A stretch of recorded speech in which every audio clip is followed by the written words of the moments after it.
Welcome back to this channel. Today I'll show you how to create realistic fur or hair in Blender in just 1 minute. This trick is super easy and works great for characters, grass, animals, or stylized scenes.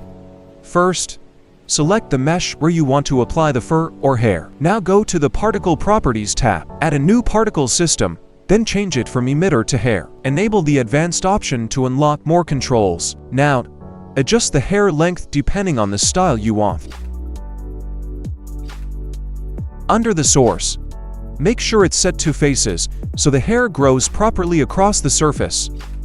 Then go to the render section and enable B-spline to make the hair smoother and more natural looking.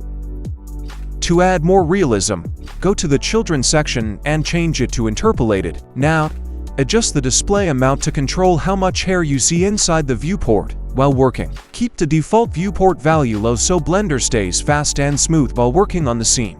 Then increase the render amount to make the fur denser and more detailed in the final render.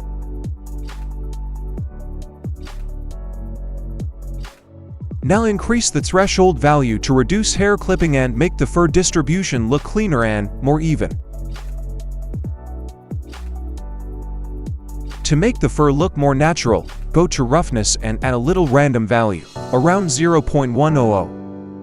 Then adjust the size to about 0.799 for softer and more realistic variation. Now go to hair shape. Keep the strand shape at its default setting, then set the root diameter to 0.57 meters to create a thicker base. Leave the tip diameter at the default value for a natural taper, and set diameter shape to -0.01 for smoother strand fall off. You can also use vertex groups to control where the hair appears and how long it grows. The density group controls the areas where hair is generated.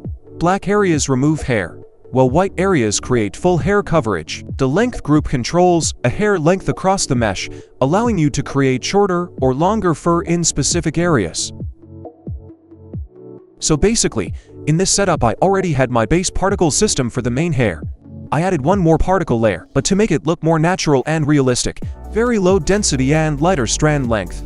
This creates those small and uneven hairs that you usually see sticking out in real fur. These are the tiny flyaway hairs that don't follow a perfect direction.